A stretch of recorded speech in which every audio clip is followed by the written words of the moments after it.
बिस्मिल्लाहिर्रहमानिर्रहीम। MTH 641 functional analysis की assignment number 1 का सोल्यूशन डिस्कस करेंगे। डॉक्टर इमरान तालिब की असाइनमेंट का सोल्यूशन है। देन नेक्स्ट असाइनमेंट का सोल्यूशन इसके बाद आपको मिल जाएगा। अब हमारे पास जो असाइनमेंट है इसके अंदर 2 क्वेश्चन हैं। क्वेश्चन सबसे पहले तो रीड आउट कर लेते हैं। दोनों क्वेश्चन आपके पास जो है वो 55 से 81 के दरमियान में आपके पास जो टॉपिक है उसके दरमियान उसके रिलेटेड आपके पास क्वेश्चन आया हुआ है, उसको आपने प्रूव करना है। लेकिन आपके पास दोनों क्वेश्चन स्टार्टिंग के मॉड्यूल में से हैं, डॉक्टर इमरान तालिब के असाइनमेंट के। तो आपके पास क्वेश्चन नंबर 1 क्या कहता है कि show that the function T, आपके पास ये जो फंक्शन टी है, सबसे पहले तो आपको पता होना चाहिए कि लीनियर ऑपरेटर क्या होता है।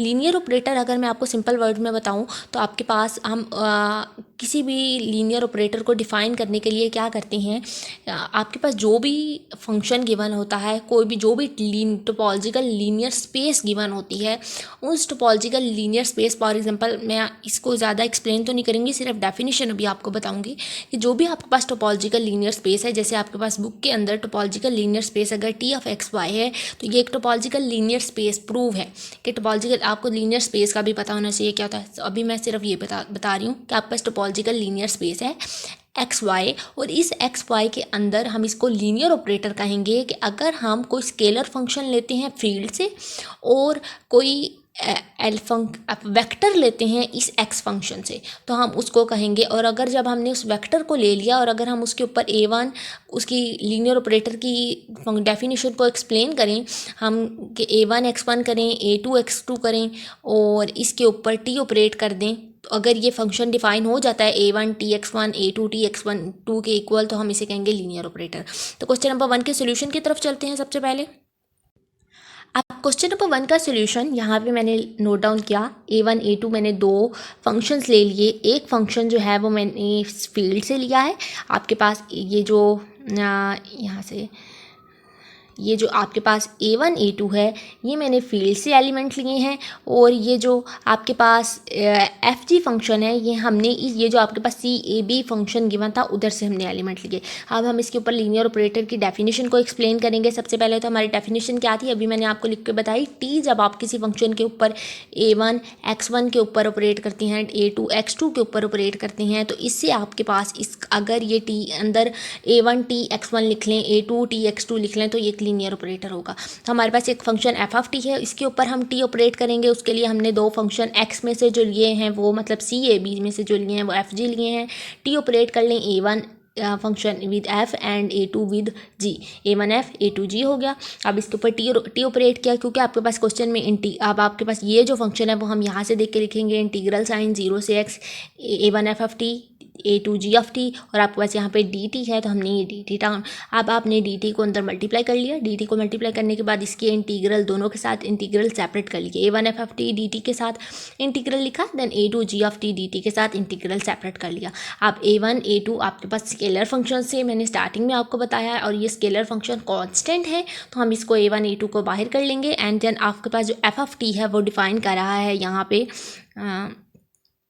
एक सेकेंड, और ये जो एफ ऑफ टी है ये हमारे पास टी ऑफ एफ फंक्शन है, और ये जो जी ऑफ टी है ये टी ऑफ जी फंक्शन है। और हमने उसकी ये फॉर्म लिखनी थी, उस मैंने आपको बताया कि जब आप a1 टी के ऊपर टी ऑपरेट करते हैं a1 x1 a2 x2 के ऊपर, तो आपके पास जो आंसर आना चाहिए वो इस तरह का आना चाहिए, a1 टी x1 एंड ये लीनियर ऑपरेटर की डेफिनेशन है a2 t x2। तो अब हमने इसको इस तरह से डिफाइन कर लिया, a1 t function and a2 t g function, t g function पे ऑपरेट हो रहा है। तो हमने इसको प्रूव कर लिया कि हमारे पास क्या है, एक लीनियर ऑपरेटर है। क्वेश्चन नंबर 2 में वो कह रहा है लेट आपके पास जो ऑपरेटर डिफाइन है वो एक्स से वाई पे डिफाइन है, वो एक सर्जेक्टिव लीनियर ऑपरेटर है। सर्जेक्टिव लीनियर ऑपरेटर होने का मतलब है कि वो ऑन टू है। ठीक है, आपने surjective bijective onto into ये सारे फंक्शंस पढ़े हैं। तो सर्जेक्टिव लीनियर ऑपरेटर है वो ऑलरेडी ऑन टू है, मतलब आपके पास जो टी ऑपरेशन दे रहा है वो ऑन टू फंक्शन है। ऑन टू फंक्शन होने का मतलब है कि उसकी रेंज जो है वो हमें पता है, उसकी रेंज एग्जिस्ट करती है। देन आपके पास जो ये ऑन टू फंक्शन है, then T inverse exist if and only if, अगर आप टी इनवर्स तब एग्जिस्ट करेगा जब आपके पास अगर टी एक्स ज़ीरो हो जाए, this implies that X is zero and X is belongs to this X. ठीक है, आप टी इनवर्स एग्जिस्ट करने का मतलब है, आपने टी इनवर्स एग्जिस्ट, अगर आपने इसको अच्छे से लीनियर ऑपरेटर को पढ़ा है ना, तो टी इनवर्स के एग्जिस्ट करने का मतलब होता है कि वो बाइजेक्टिव है।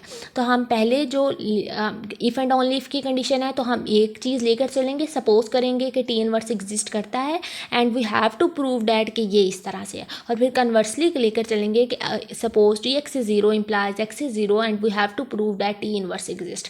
तो दोनों कंडीशन बारी बारी प्रूव करेंगे। सबसे पहले हम इसके फर्स्ट पार्ट की तरफ चलते हैं। फर्स्ट पार्ट क्या है, हमारे पास टी इनवर्स एग्जिस्ट करता है, सपोज करेंगे और प्रूव कर देंगे ये टी एक्स इक्वल है ज़ीरो के। तो सबसे पहले तो suppose that T inverse exist, आपके पास ये एग्जिस्ट करता है। अब टी इनवर्स के एग्जिस्ट करने का मतलब है टी इनवर्स लीनियर है, या आप यहाँ पे लिख सकते हैं टी इनवर्स इज़ बाइजेक्टिव। आप ये स्टेप बेशक अंदर ऐड कर लें, मैंने लिखा नहीं, आप ऐड कर लें। This means that T inverse is bijective, और अगर टी इनवर्स बाइजेक्टिव है तो बाइजेक्टिव अब ऑन टू तो वो पहले ही था, अब बाइजेक्टिव भी हो गया है।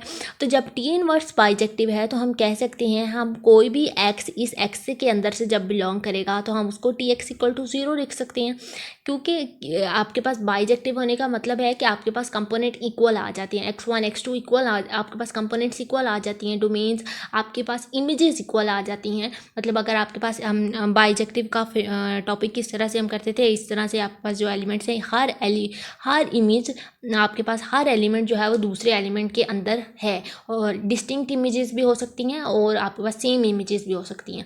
हर एलिमेंट के लिए एक इमेज दूसरे जी फंक्शन के अंदर या वाई फंक्शन के अंदर एग्जिस्ट करती है। तो अब हमारे पास, क्योंकि उसने बता दिया है कि वो बाइजेक्टिव है, मतलब हमारे पास इमेज एग्जिस्ट करती है, और जब इमेज एग्जिस्ट करती है तो हम कह सकते हैं कि T X is equal to zero.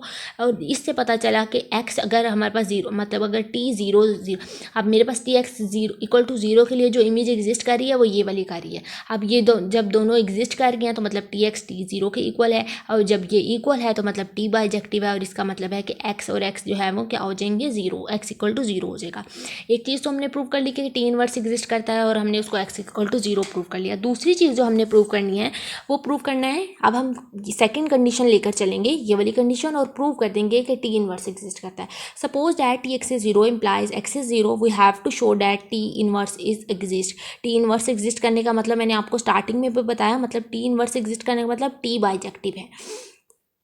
तो अब हमने फर्स्ट सेकंड पार्ट लेकर चलना है और फर्स्ट प्रूव करना है। हम एक्स बाइजेक्टिव प्रूव करने के लिए हमारे पास कौन सी इमेजेस इक्वल आनी चाहिए, आपके पास हर एलिमेंट हर इमेज के लिए दूसरी इमेज एग्जिस्ट करनी चाहिए। मतलब हमने x1 को x2 के इक्वल प्रूव करना है, तो अब हम क्या करेंगे कि आपने x1 x2 दो एलिमेंट ले लिए, अब उसके लिए मेरे पास फंक्शन बाइजेक्टिव है, तो हम क्या करेंगे, बाइजेक्टिव फंक्शन के लिए जब हमने इसके ऊपर टी ऑपरेट किया तो दोनों फंक्शन इक्वल हो गए हैं, tx1 tx2 के इक्वल हो गया है, हर इमेज के लिए दूसरी इमेज एग्जिस्ट कर रही है।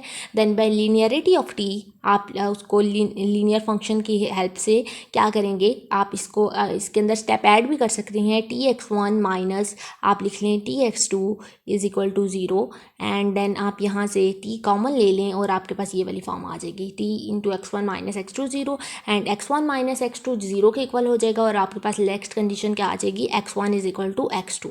तो यही चीज़ यहाँ पर x1 minus x2 zero, x1 is equal to x2। अब हमने बाइजेक्टिव प्रूव कर दिया इसको, तो इसका मतलब है जब हमने पहले ही पता था कि वो बाइजेक्टिव है, और बाइजेक्टिव पहले हमें पता था कि अब हम सेकंड कंडीशन लेकर चले थे और हमने प्रूव करना था कि वो बाइजेक्टिव है। तो हम सेकंड कंडीशन जब लेकर चले, जब उसके लिए एक्स टी एक्स जो है वो ज़ीरो था और हमने बाइजेक्टिव बताना था, उसके लिए हमने दो इमेजेस ले ली और उनको इक्वल प्रूव कर दिया। तो हम कह सकते हैं कि जो हमने T inverse X Y define किया है वो एक सब्जेक्टिव से हमने उसको प्रूव कर दिया कि वो आपके पास जो फंक्शन है उसने दोनों कंडीशन को फुलफ़िल किया और वो एग्जिस्ट करता है। तो सो टी इनवर्स, अगर आपके पास बाइजेक्टिव की ये डेफिनेशन है, टी इनवर्स वाई अगर एक्स के इक्वल है, और आपके पास अगर हम इसके इनवर्स इमेज को रिलेट करें तो आपके पास टी एक्स वाई के इक्वल हो जाएगा, इज देन ये आपके पास किसकी इनवर्स इमेज होगा, टी का इनवर्स इमेज होगा। तो इसके लिए यहीं तक अभी तक प्रूफ है। अगर आपको कोई मज़ीद इसके अंदर ऐड करना है तो आप नीचे कमेंट कर दें, अगर यहाँ पे कोई मिस्टेक है तब भी कमेंट कर दें ताकि किसी का सोल्यूशन रॉन्ग ना हो। तो अभी तक के लिए इतना ही। अल्लाह हाफ़िज़, थैंक यू।